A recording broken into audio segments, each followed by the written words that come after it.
এইভাবে কুলের আচার বানালে স্কুলের বাইরে, মেলাতে বা পাড়াতে যে কুলের আচার বিক্রি হয় ঠিক সেই রকম টক ঝাল মিষ্টি কুলের আচারের স্বাদ পাবেন। নমস্কার, আমি সীমাস কিচেন অ্যান্ড লাইফস্টাইলে আপনাদের সকলকে স্বাগত। আজকে একটা নতুন ধরনের রেসিপি নিয়ে চলে এসেছি। এই রেসিপিটা দেখলেই আপনাদের জিভে জল আসবেই। প্রথম থেকে শেষ পর্যন্ত এই রেসিপিটি দেখবেন। টক ঝাল মিষ্টি কুলের আচার বানানোর জন্য আমি বাজার থেকে 1.5 কিলো পাকা শুকনো কুল নিয়ে এসেছি। আর এই কুলগুলোকে খুব ভালোভাবে ধুয়ে নিয়েছি, এই বোটাগুলো ছাড়িয়ে নিয়েছি আর ফাটিয়ে দেখে নিয়েছি যে এর ভিতর পোকা আছে কিনা। যে কুলগুলো খারাপ ছিল সেই কুলগুলোকে আমি সব বাদ দিয়ে দিয়েছি। একটা ভাজা মশলা বানিয়ে নিচ্ছি। এই ভাজা মশলার জন্য আমি এখানে 2 চামচ মৌরি নিয়েছি, 2টো শুকনো লঙ্কা, 1/2 চামচ মেথি, বেশি মেথি নিলে তিতো হয়ে যাবে, 2 চামচ ধনে আর 1 চামচ জিরে। এইটাকে আমি ভেজে নেব। প্যানটা গরম হয়ে গেছে, এবার আমি এই মশলাগুলোকে মিডিয়াম আঁচে হালকা করে ভেজে নেব। এই মশলাগুলো থেকে যখন একটা সুন্দর গন্ধ ছাড়বে তখন আমি এই গ্যাসটাকে নিভিয়ে দেব।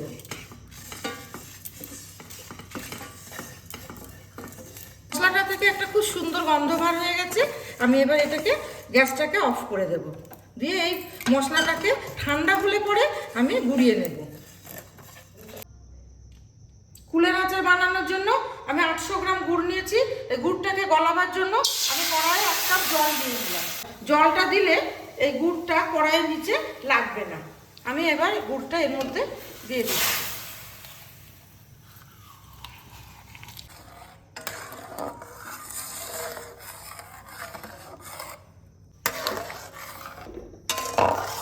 গুড়টা গলে গেছে। এই গুড়ের ভিতরে অনেক নোংরা থাকে, তার জন্য আমি এটাকে ছেঁকে নেব। দেখুন বন্ধুরা, ছাঁকনিতে কতটা নোংরা ধরা পড়েছে। এইগুলো থাকলে পরে কুলের আচারটা নষ্ট হয়ে যেত। আমি এটাকে ফেলে দিচ্ছি। কড়াই গরম হয়ে গেছে, আমি এখানে 2 চামচ সর্ষের তেল দিয়ে দিলাম। তেল গরম হয়ে গেছে, ফোড়নে আমি 2টো শুকনো লঙ্কা আর 1/2 চামচ 5 ফোড়ন দিয়ে দিচ্ছি।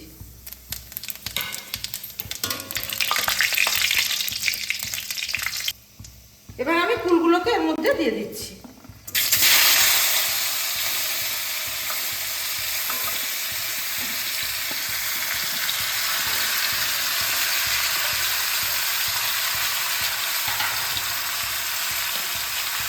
ভালোভাবে নাড়িয়ে নেব।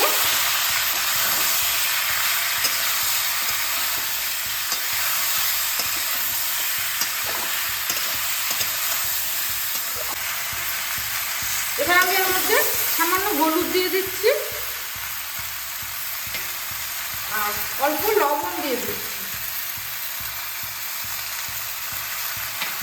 ভালোভাবে মিশিয়ে নিয়ে আমি এবার এর মধ্যে যে গুড়টা ছেঁকে রেখেছিলাম সেইটা এর মধ্যে অ্যাড করে দিচ্ছি।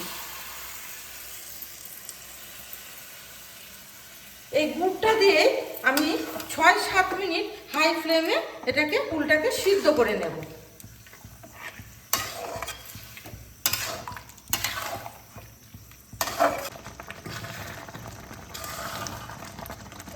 দেখুন বন্ধুরা, এই কুলের রঙটা কত সুন্দর চেঞ্জ হয়ে এসছে।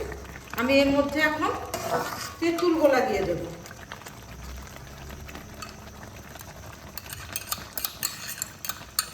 একদম সেই স্কুলের বাইরে ঠেলা গাড়িতে যেরকম আচার বিক্রি হতো, মেলায় যেরকম আচার বিক্রি হতো, ঠিক সেই রকমই স্বাদ হবে এই তেঁতুলটা দেওয়ার ফলে।